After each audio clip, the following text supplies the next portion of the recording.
Weekends are meant for picnics at the beach, swimming in the sea and spending time with loved ones. So the less time spent in the kitchen, the better. And that's why I came up with my Tuscan tuna sandwich, which tastes as beautiful as it looks. It has lovely layers of fresh mozzarella, pesto, and of course, tuna. The best part about these sandwiches are you can make them for brunch, and they taste even better if you assemble them the night before. So to the Bite Me with Nicole kitchen.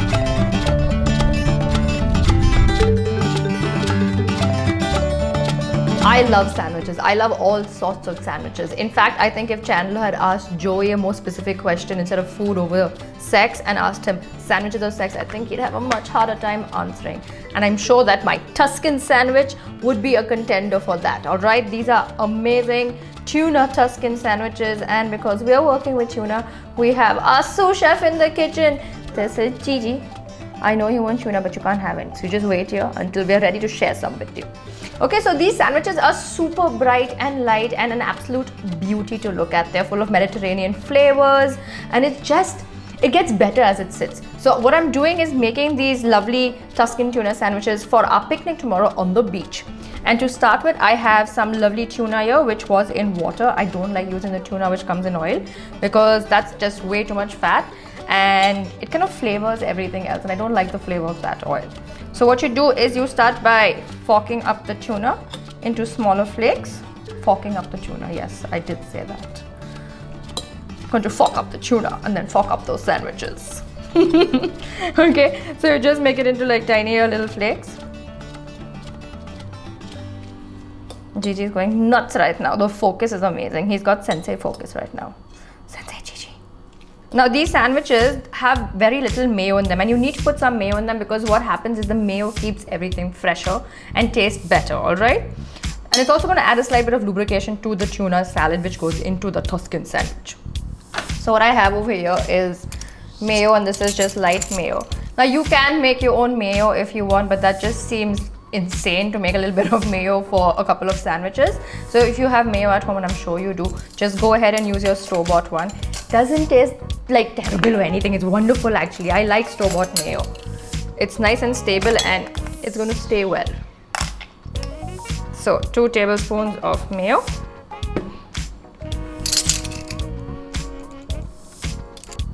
So after mayo, you're going to add in your pesto, and pesto is one of the only things that I insist that you make at home because it tastes so much better than the store-bought pesto. In fact, store-bought pesto always tastes like really old grass for some reason, and I don't know why I know what old grass tastes like, but it does. It tastes horrible. But this is bright and pumpy and green and amazing. So just buy a lot of basil, make a little mayo at home because you're going to need Parmesan anyway for the rest of the sandwich. So you can buy all of that and it smells so good. You want to smell this? Oh, he only wants to smell the tuna. Isn't that nice? Yes, you approve? He does not care at all. Okay, so this is my homemade pesto, and I made this earlier in the day. And like I said, you can put this on sandwiches, on eggs, on your face, anywhere you want. And just add 2 nice tablespoons in. And that is how you get your lovely Mediterranean flavors.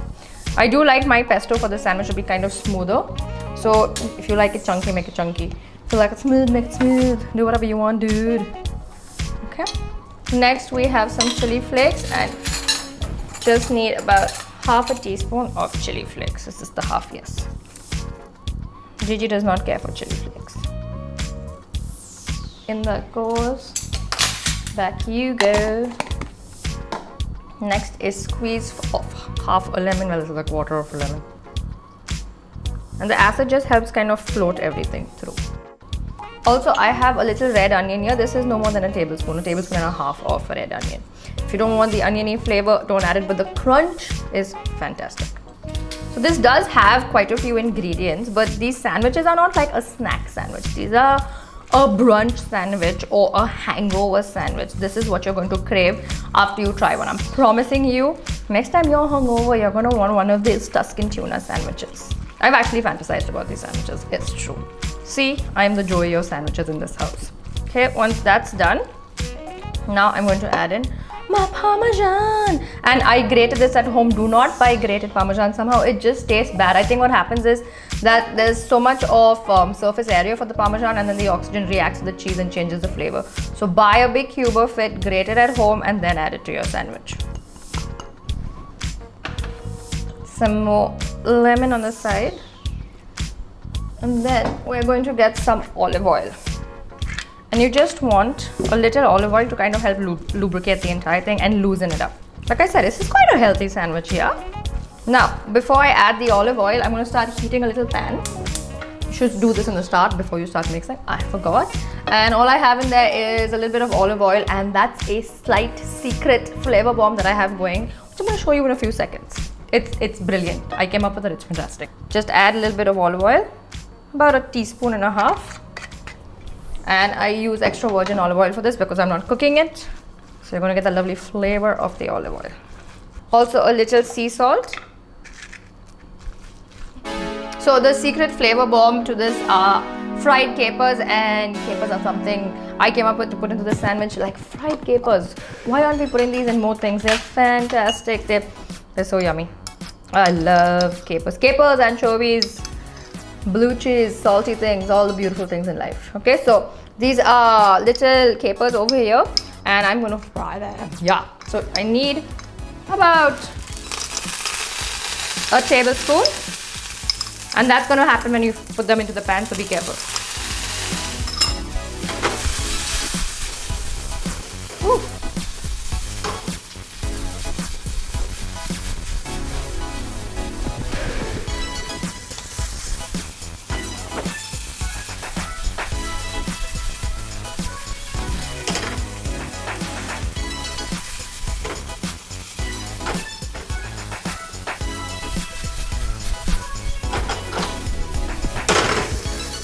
So it takes no more than a minute, and the whole point of frying the capers up, it gets all crunchy on the outside, and somehow the briny saltiness just gets amplified even more, and it tastes so fantastic. I mean, guys, go ahead and add fried capers to things like chicken sandwiches or chicken salad, even your pasta dishes. It is a revelation. That's what they are.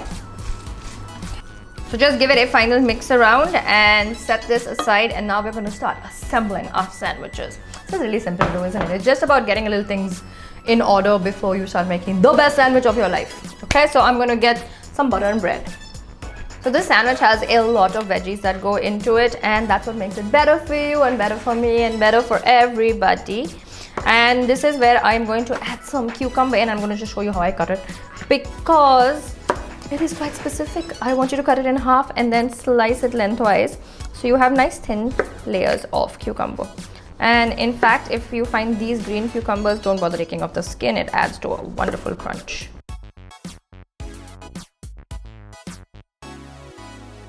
I am going to get 3 sandwiches out of this because they're huge, massive sandwiches. So you do need a lot of cucumber and stuff. Okay, I'm going to set my cucumber aside.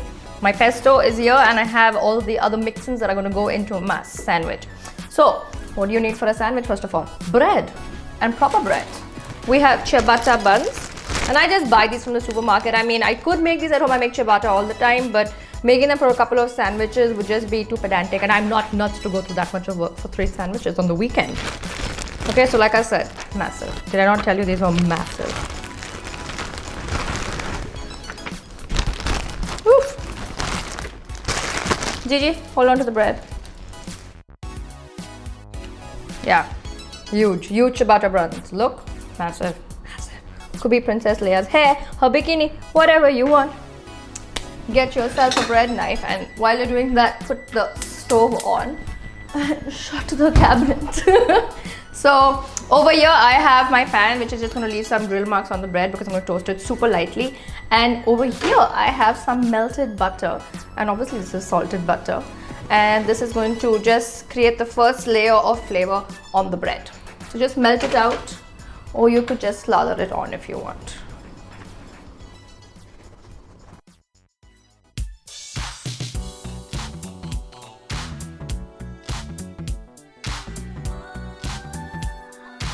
So just lay your bread on.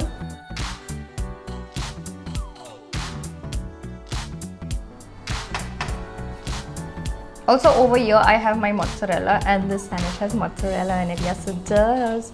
Wonderful fresh mozzarella, and it's quite a bit of mozzarella. So these huge wonderful mozzarella balls are going to be sliced, and then I'm going to put them into the sandwich. Okay, let me show you how to slice them. Now this is not a sandwich for people who can't eat dairy, obviously.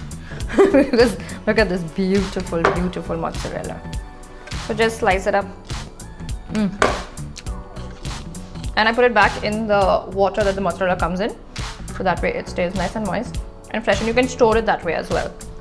So keep an eye on your bread, you don't want it to burn. Just lightly browned, okay? And in fact, you can give it a little bit on the other side as well if you want. And now you just get your butter and lightly brush some butter on top.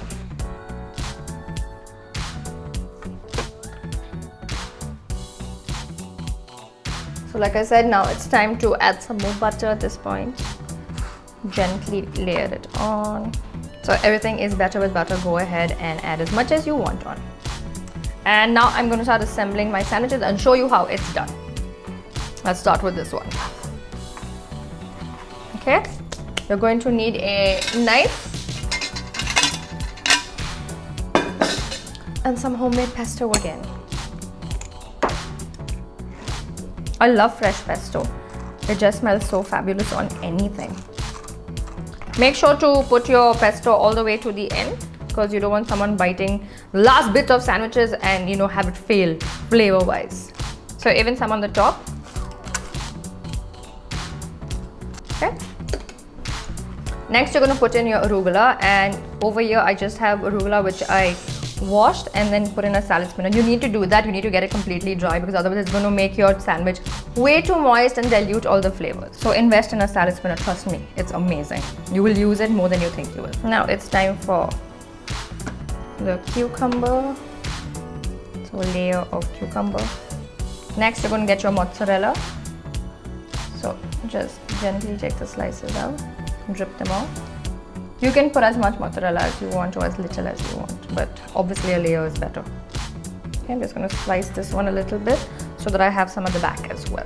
Think of how you like to eat your sandwich. Think of what annoys you in store-bought sandwiches, the little gaps of cheese, and it looks like it's got so much of filling in the front, and then you go to the back and there's nothing there. That annoys me so much.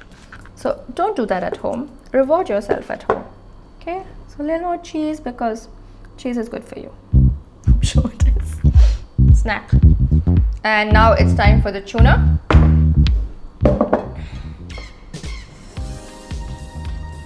Remember what we just spoke about?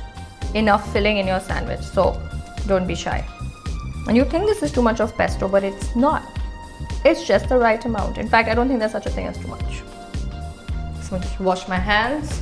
And now for the final part of it, we have sun-dried tomatoes. Now, these are fantastic. Whoever invented these should be praised and blessed and sanctified, if you ask me. And now we're just going to put in the tomatoes. So what I do is I grab one, I open up the layers and lay it on.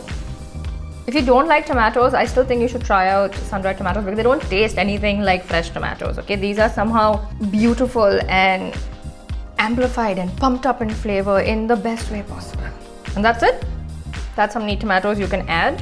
Don't add more than this. This is perfect. You want layers of everything, thin layers that create a lovely balance. I'm just going to pop the top on and continue with the rest of my sandwiches. And didn't I promise you an absolute beaut of a sandwich? Look at this fantastic sandwich. It tastes even better than it looks, and I know that doesn't seem possible, but it is. And if you want this to taste even better, what you have to do is tie it up in parchment paper to hold it all together, and pop it in the fridge and just leave it there, because what's going to happen is all the flavors of the tuna and the mozzarella and the sun-dried tomatoes and the pesto are going to further infuse into the bread and make everything taste like a happy little marriage the next day in your tummy. So I hope you guys take this to the beach, or if you can, smuggle it in your pockets into a movie, because they are fantastic sandwiches. I mean, look at it. It's beautiful. If I could adopt a sandwich, this would be it. So guys, go ahead, try out our Tuscan tuna sandwiches, because I promise you, you will never want a different tuna sandwich ever again.